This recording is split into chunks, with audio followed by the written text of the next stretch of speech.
Hey there gamers, DreamCast Guys here, and today we're talking about console exclusives because for some reason in the last 24 hours I've seen a lot of the biggest gaming journalists, a lot of the biggest podcasters and stuff talking about the fact that they predict that very, very soon everything will be third party like Xbox is attempting. I mean that not only will we see stuff like I'm just roaming YouTube and I saw this and I keep hearing this stuff just like he's explaining, and maybe Nintendo games coming to PC, but I think it's so stupid.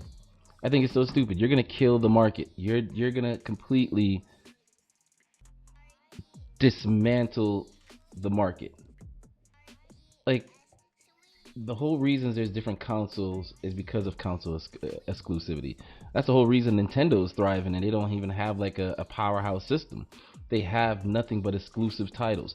Mario, Zelda, Metroid. That's the whole reason Sony's beaten Xbox.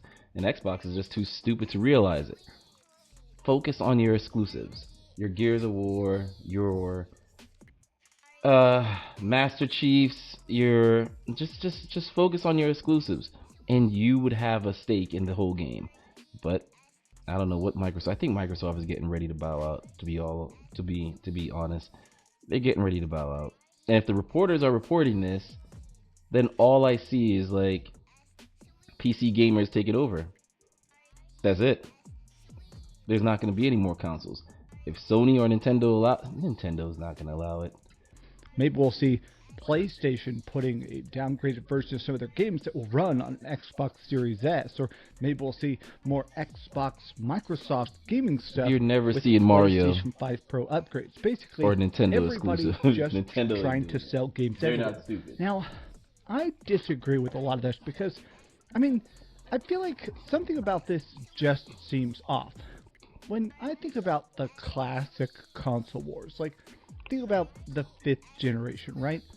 GameCube, PlayStation 2, and the original Xbox, right? Bro, you see that right there? Oh, you can't see it. I'm blocking it. So basically, there's an image of the original Xbox, PlayStation 2, Nintendo GameCube, and the Dreamcast. Dreamcast was before its time, bro. Sega Dreamcast was just before its time. But they done, like, hemorrhaged all their money. By the time that system dropped, Sega was ready to fall. It was only a moment of time. I feel like that was such an interesting time because the different systems not only had very different exclusives and radically different controllers, but it always felt like the systems had different vibes. Everything on the Nintendo GameCube, you could pretty much put the disc into the system, and in like 60 seconds you're playing a game. A lot of the original Xbox stuff, they had some of the first really high quality open world games. I mean, think about Morrowind on the original Xbox, or with PlayStation 2. Those early RPGs like Final Fantasy. I remember playing Wipeout for the first time on PlayStation, and I always had all the systems. And he's right. Every single time you put a game into a different console, you had a different vibe, a different feel. And that's why I wanted all the systems. You do this whole, nothing is exclusive anymore, you might as well just hand over the title to the PC gamers. It's just a wrap. Second question stuff that just it might save me some money. So mind-blowing at the time. And in my opinion, a lot of those games from that generation they are talking about video games being $100 nowadays, so it might save me some money. Just give me one console. I'll play the PC. Get me a 5090 or 4090. Really high-end $7,000 PC and just call it a day. They'll play great, but in this era where everything is trying to be everywhere, I've seen this talk about a loss of brand identity. So let's take a look at some quotes from journalists, from the podcasters, and kind of weigh in on if console exclusives are very rapidly coming to an end. I hope you're having a great day, and if you could, please give this video a like and subscribe. Damn, he didn't even start his video yet, and I was talking this whole damn time.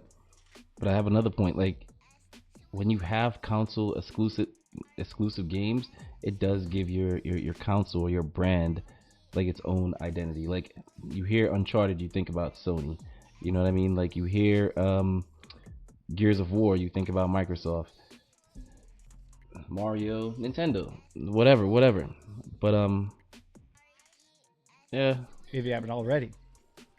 What It is has this? now been 5 days since I got the oral surgery, so I'm definitely talking better, but Hopefully still this feels reporter weird. is But speaking okay, so bullshit, I because got my I just headphones don't ready. We're foresee gonna this listen happening. to some I clips don't here know towards the why, end, as like but I want to start with a company, this would I quote. even want this to happen. If I was Sony, I wouldn't want this to happen. I was Nintendo, I wouldn't care for it to happen because I'm not sending my games over to any other console anyway. But I wouldn't want it to happen. And Microsoft, I just think they're just going the route of Sega, and they're pretty much like buying out all these places just to get their IP lists up. You know, everybody got to pay them for the games per se, and they want to get out of the console war itself. I feel like people are kind of taking a bit out of context, but I see it going around like wildfire, which is that console exclusives will soon be obsolete, says reporter Jason Schreier, especially for third party. Now, the reason this is just kind of interesting is that he doesn't say that it's the end or that they'll not exist at all. Obsolete is a very specific term, meaning that it's not that you won't get console exclusives, but the idea of piggybacking your entire console success on what your own cabal of studios is making or which third party exclusives you can buy. I think the idea of that going away, it does to a degree make sense just because at this point everything is getting ridiculously expensive. Like, just in general, making a game, putting out a game, making a console, shipping discs, everything across the board is getting so pricey that trying to bet everything on a singular system success, especially because it takes like 5 or 6 years to make a game, is getting harder and harder to say, okay, I'm making a PlayStation game. I sure hope that PlayStation gamers will buy it here and If I was a third party developer, why would I do that though? Why would I like bottle myself in to just, you know what? That's kind of why Final Fantasy VII Rebirth kind of like failed. You know what I mean? Like they bottled themselves in with Sony didn't do the numbers that they wanted to do. Why would I do that? Why would I do that? All these time and what do you call it, exclusives? I would just never participate in that if I was like a video game developer. But in reference to consoles making like their first party games, that's what sells. Knowing that I could only get this on this system sells your system. It's like it was a win for Sony having Final Fantasy on their system and not on Xbox, but it wasn't a win for the actual developer. But if I was Sony that owned the IP, of course I would do that. Same thing with like Microsoft. Microsoft is just dumb. Xbox is dumb. Their marketing shit is dumb. They're just dumb. Just dumb. Like you could have like did so much with Halo series, Gears of War, Killer Instinct. It's like they just sit on IPs. They're just dumb. 5 years when I release it. Now, the reason this is still something I push back against is because, more than anything else, I feel like Nintendo Switch, it has continually blown my mind. I feel like Nintendo gamers buy more games, they play more hours, they post more about how much they love their Nintendo Switch. You can get, and I'm going to be mean here, you can get the most stripped down, bare bones, strange ass port and put it onto the Nintendo Switch, and it feels like it sells 5 million units, whereas the biggest, most successful Xbox game sells like 1 million copies, you know? So, I feel is like because they kind of like tethered themselves to the system for like Zelda, Mario, and what do you call it? So when they get those stripped down games, they're just like, I don't care, I love it because I still get all my Nintendo IPs in this thing. So I love my Nintendo Switch. I don't think people that buy Nintendo Switch are buying it for the graphical power or the hardware, even though it's stripped down. They're buying it for the nostalgic IPs. So they're gonna love anything that comes to them that that's not really like Nintendo formatted. I would. Shit, I got my Switch and nah, I'm lying. I'm not buying The Witcher on Nintendo Switch. But I love it when I'm playing all their IPs, all the Nintendo games. it definitely makes me think that Nintendo has proven that if you still keep making exclusives that only exist in your system, people kind of have to play along. Oh, Now, he said what I just the said. wrinkle to this is the growth of PC gaming. So, I've seen a lot of analysts discussing lately that the market of PC gaming has really, really been exploding because, let's face it, gaming is always going to be best on. Bro, I'm not even gonna front. I'm still gonna collect consoles, but I think 2025 I'm gonna shift over to PC. And one of the biggest reasons, because I want to jump on one of those Grand Theft GTA 6 servers. But no, PC gaming, it's because you could actually upgrade your stuff when you're missing certain things. Like if my console can't, if Xbox is not pushing the game to its fullest and I can't see the ray tracing or whatnot, if that was with my PC, I'll just go get another video game card, add some more, graphics card, add some more memory, whatever. You know what I mean? I don't have to buy or wait for a whole new console. Plus, a lot of these games that used to never come to PC, like back in the early 2000s and whatnot, when PC gaming was like this little obscure hole-in-the-wall thing that big nerds used to do, and be like, yeah, I got a PC. And be like, I don't got time for that. I'm gonna stick with my console. I can just pop the CD in, and I don't have to like do any like trouble work or troubleshooting or anything like that. When it was its own little niche, but now all these games that are coming to these consoles or whatnot are now coming to PC.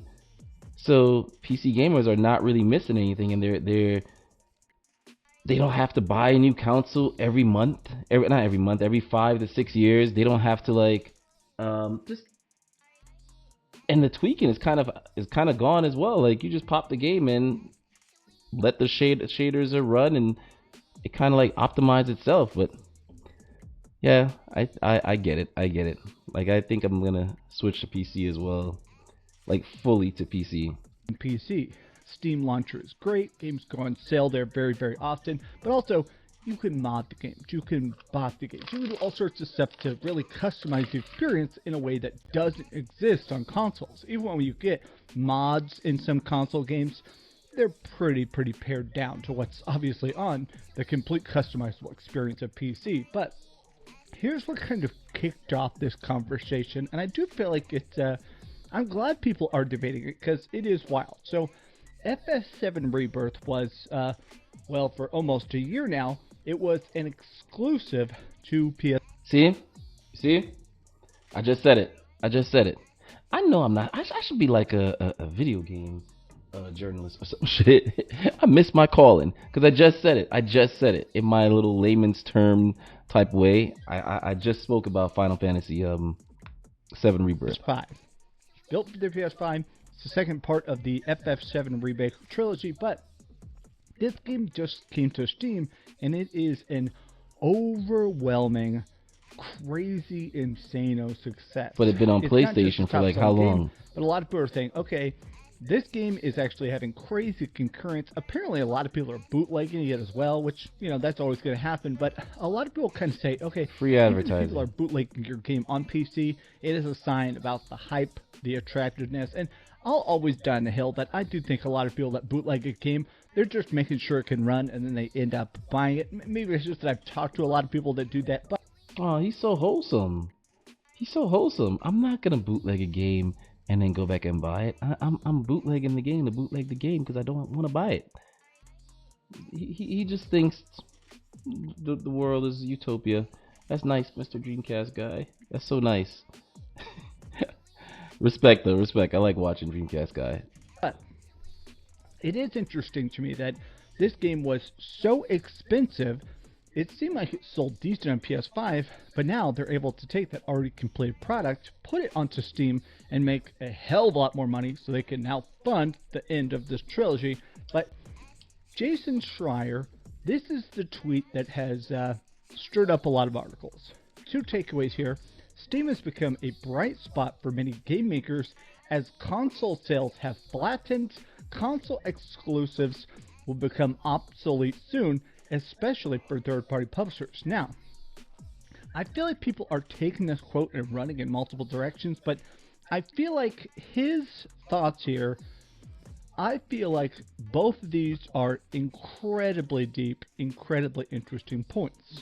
Console sales have flattened. Now, to be clear, people are still buying PS5s, people are still buying Xboxes, people are still buying Nintendo Switches, but those numbers, even if they're currently tracking ahead, right now PS5 sales, if you line it up at the same amount of time with the PlayStation 4, the PS5 is still technically selling faster than the PS4, which sold, over 100 million units. So the PS4 is a big, big success. The PS5 is a big, big success. But if you're trying to hit the crazy market saturation, if you're trying to make your system the biggest thing on the planet, you would expect the sales to be higher. But Alright, so he's talking about third-party developers. I agree. I wouldn't limit myself to consoles, but where are we going to talk about the consoles now? Microsoft or Nintendo completely fund it. Like, from start to finish, they say, hey, we're going to do the marketing, we're going to help fund the budget, we'll send over some employees to help with the coding and porting and stuff like that, which apparently Sony has been doing a lot of that. Apparently Black Myth Wukong, they had some of Sony developers help it come out on the PS5 and get it. Did he just veer off the topic? I thought we were talking no more exclusive games on. Why are we talking about developers or Sony and Microsoft helping developers run shit on their system better? Let's go. Some rumors that apparently maybe Microsoft is helping with this to some degree. Like, maybe when the Steam console comes out, it may have Game Pass on it as well. I do feel like at some point, I feel like Xbox sort of pulling back on the physical console space, maybe focusing more on handheld or letting other people entirely make Xboxes, which is what a lot of internal talk is about. I feel like it's going to very much change the dynamic, where it's going to be Sony versus Nintendo trying to get everybody to buy their systems, whereas I honestly think this Valve system thing is stupid. You have Steam. Just don't enter the console thing. Just leave it. Unless your console is gonna run like a computer and it's just gonna be easy where you can just insert a disc and it runs, but you have like a high-end graphics card in there and whatnot, which you might as well just buy a computer. It's kind of just getting like a more powerful rogue ally or something like that. Don't do it. Just don't. Leave the consoles to the consoles. Just leave it alone. But are we off topic? Where's the exclusive stuff?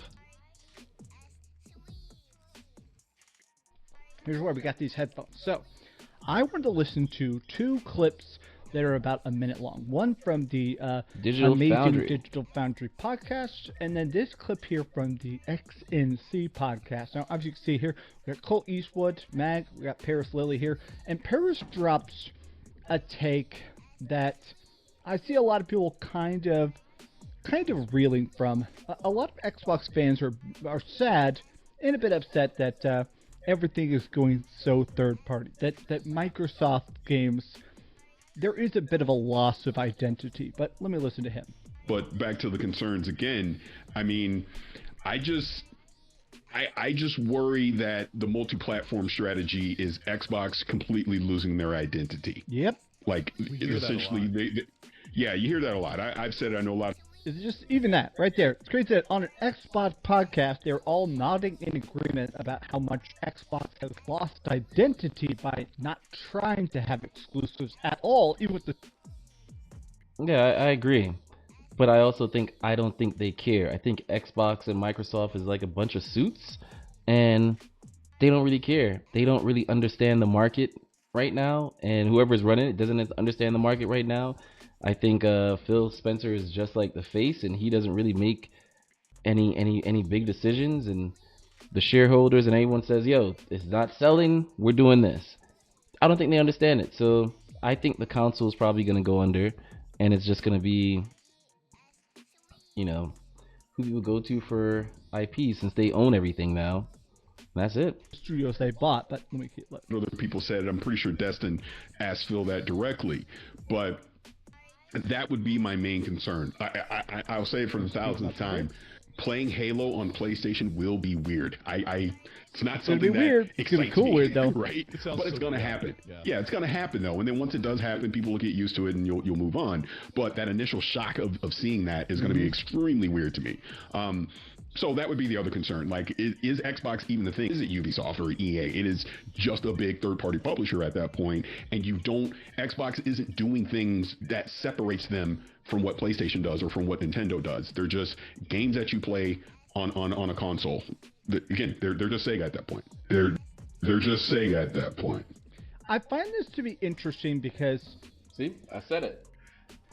I feel like his analogy of comparing it to something like Ubisoft, I think it's a great comparison. It is interesting to see because Ubisoft, they're not bought. You know, Ubisoft is very big.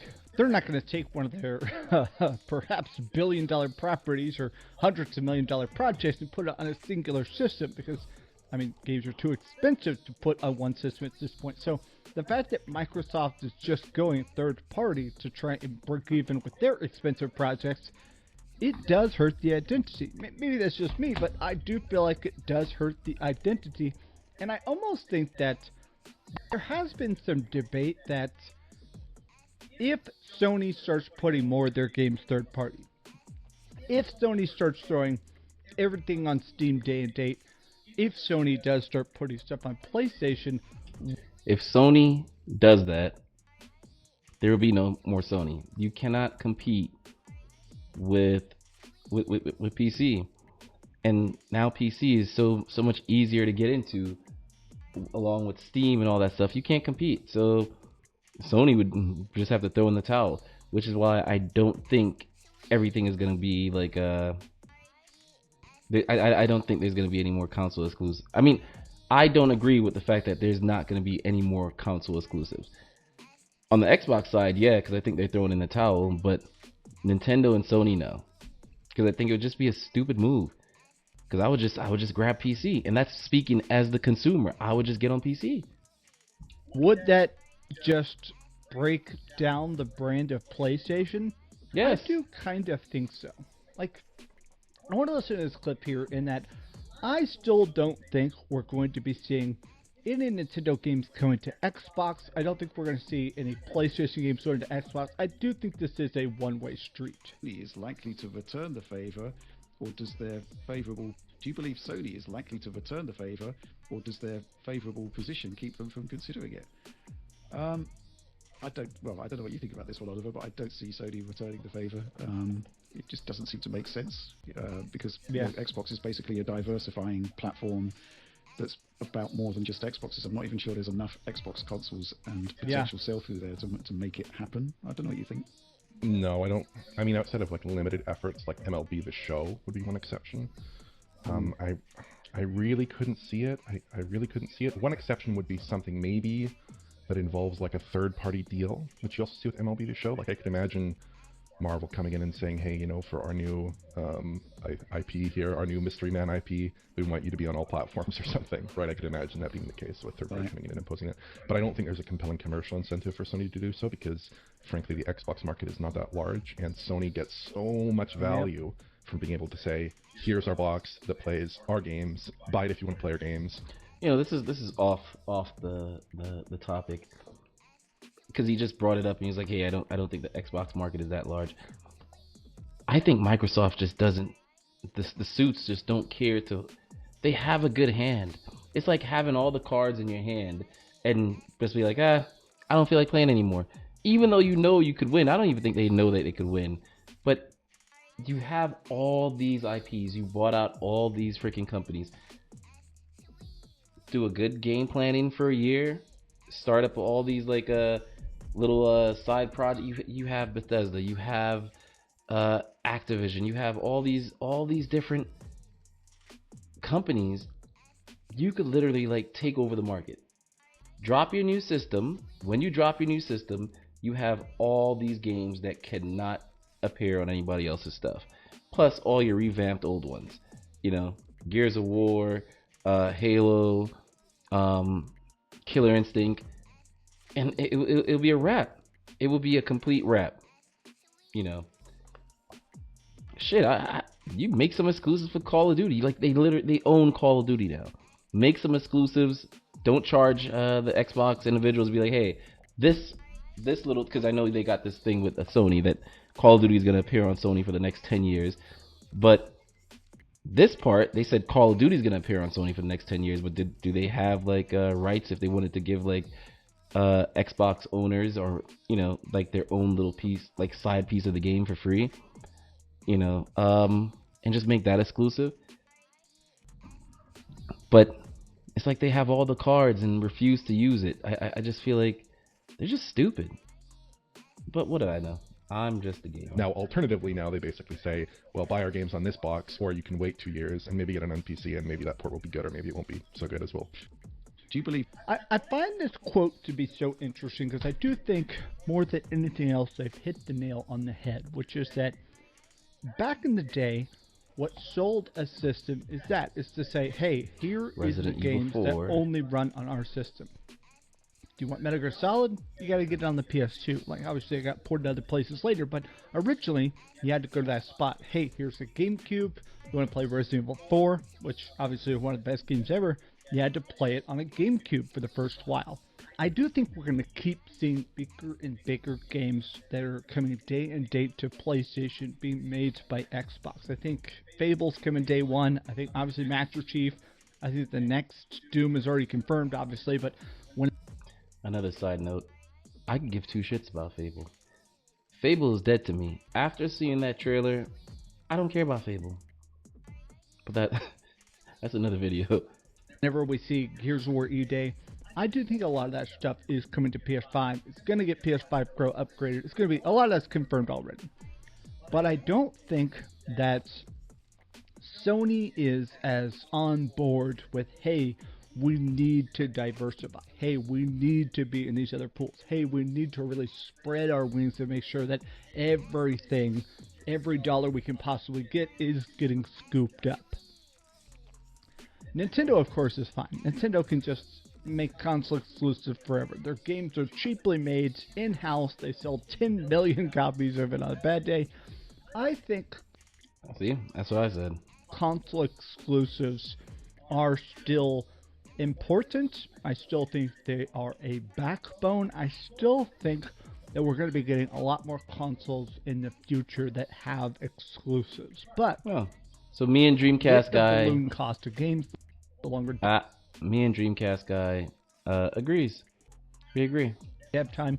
I would not be surprised if we start to see Sony experimenting with, well, putting stuff on PC, especially back catalog games. Remasters and stuff, it'd be cool to get, a God of War remastered trilogy on PS5, and they also drop it day and date on PC. Oh, do you like that? Oh, you want the next God of War? Well, you gotta buy a PS5 to get it. We'll see, though. What do you guys think about this? Do you truly believe that this is the end of console exclusives? Like, this generation, this will be the last... Well, I just gave you my answer, what I think about. No, I don't think it's going to be the end of console exclusives. I do, though, for, like, Microsoft, because they're in a whole nother realm of stupidity. But, yeah, I think the reporter was just going a little off. Generation where games exist in one ecosystem. Let me know your thoughts in the comments down below. And if you enjoyed this video, please give it a like, subscribe if you haven't already, and please keep dreaming. I made that video on Saturday right after the surgery. Alright. Hit me up. Let me know if you agree or disagree.